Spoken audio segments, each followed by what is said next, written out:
On the 16th of August 1819, around 60,000 people gathered in St Peter's Field in Manchester.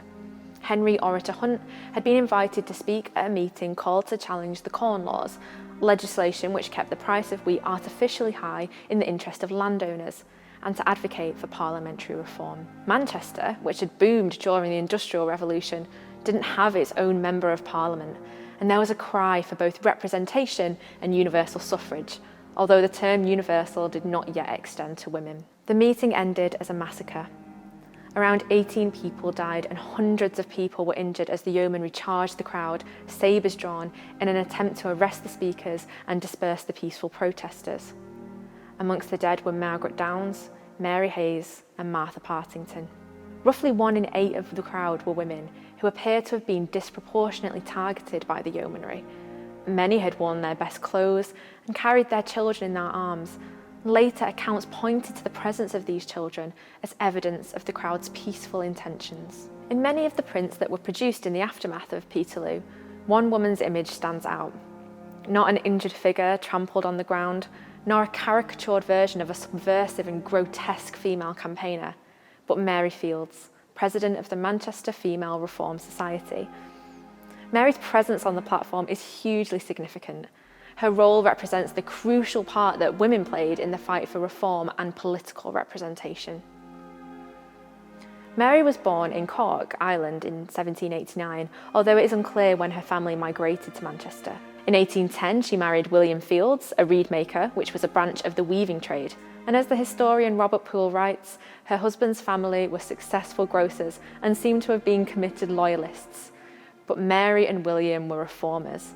And in 1817, the couple even christened one of their sons Thomas Paine Fildes, named for the great radical author of The Rights of Man. Female reformers like Mary recognised that significant social and economic reform could only come about with the extension of the male franchise, with votes for women widely regarded in reformist circles as a demand currently too radical to succeed. By 1819, Mary was a leading figure amongst Manchester reformers.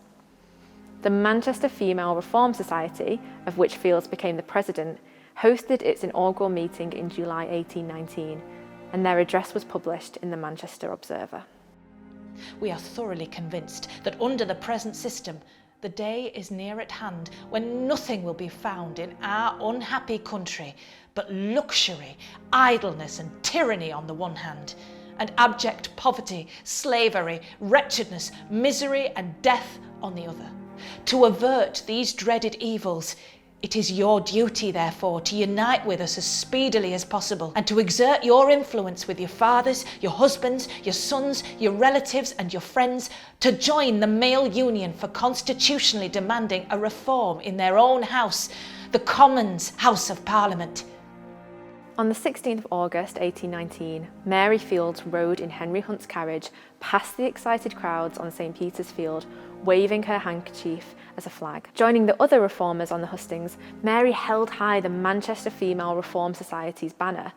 Richard Carlyle, who had stood next to Mary on the platform, recalled seeing her holding in her hand a flag surmounted with the cap of liberty, whilst she trod underfoot a symbol of corruption, which was a serpent. The female reformers were due to address the crowd and present this flag to Henry Hunt, but it was not to be. Determined to break up the meeting, the Manchester magistrates ordered the yeomanry to arrest the speakers. Carlyle later recalled that Mary was not frightened by the approach of the yeomanry with their sabres drawn.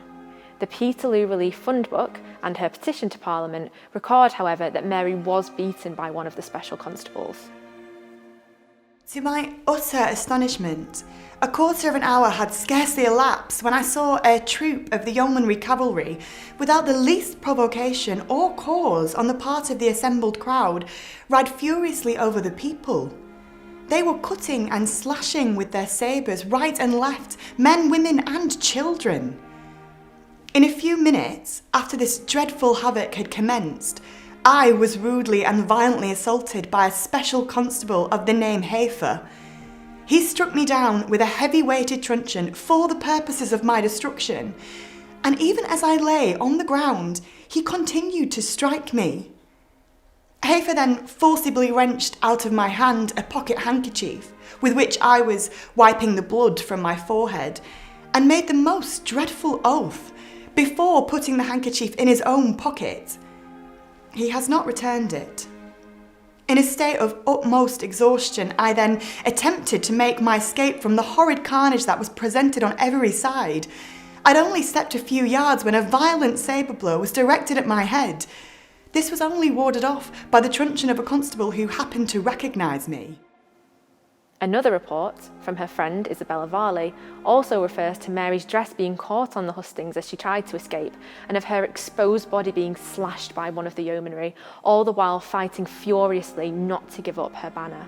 Later that evening, when her white handkerchief flag was displayed in a loyalist shop window as a trophy, it provoked further riots, leading to more casualties in Manchester.